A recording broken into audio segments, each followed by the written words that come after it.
Sometimes it's nice to just kick back and take it slow. Really slow.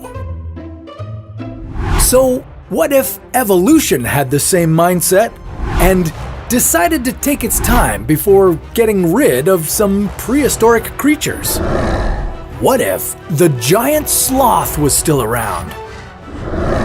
What would it get up to in the 21st century? Could modern-day humans even handle giant sloths?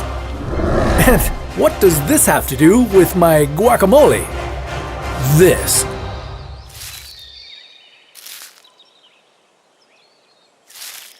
is What If, and here's what would happen if giant sloths didn't go extinct. Giant sloths are a lot like their modern-day descendants. They were slow, harmless, and, well, adorable. The key difference was that they were bigger, and I mean a lot bigger. The largest of these tardy titans would have reached up to 7 meters tall and weighed in at over 6,300 kilograms.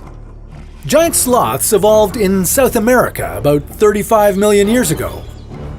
And thanks to several specimens we've found in good condition, we have a pretty good idea of how they lived their lives. That is, until 11,000 years ago when they went extinct during the Ice Age. But what if that wasn't the story?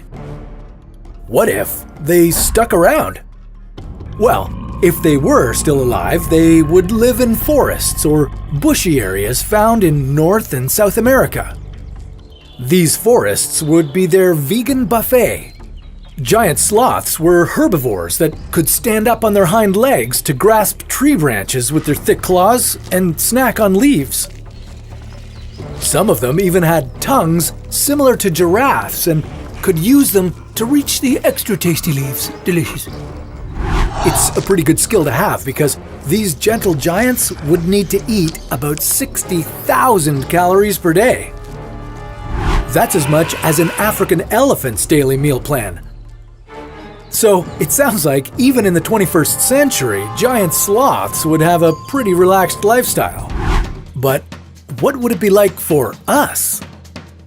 Well, knowing humans, we'd probably give them a job and use them for labor.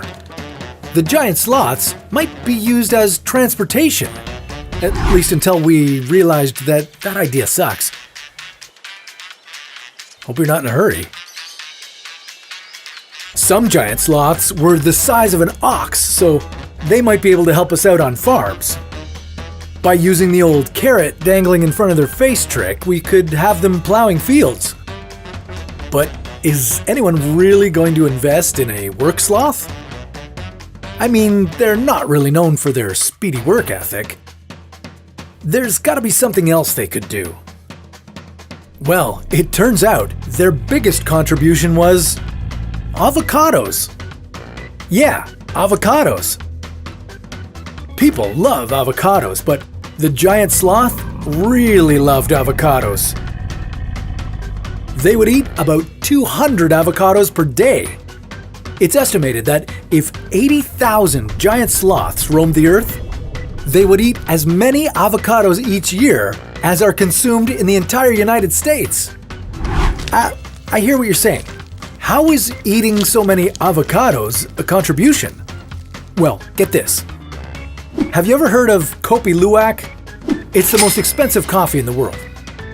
Kopi Luwak is made when civet cats eat coffee beans, allowing their internal enzymes to seep into the beans, creating more amino acids and shortening the peptides. This changes the flavor of the coffee. And then, they poop it out. And people buy it, and they think it's a delicacy. It's a bit nutty. We might be able to do something similar with the avocado pit. Considering the avocado pit is much larger, we could be looking at a good investment here.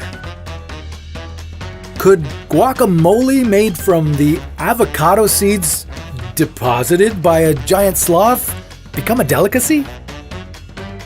You could start a gourmet avocado farm with a bunch of sloths eating and pooping out avocado seeds.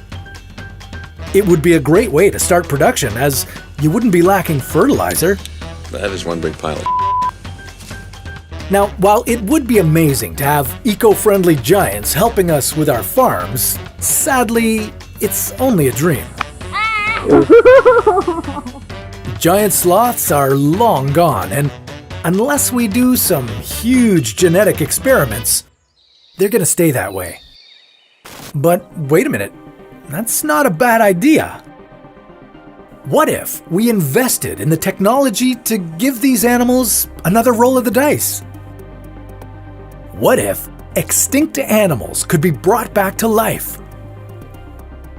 Well, that's a story for another What If.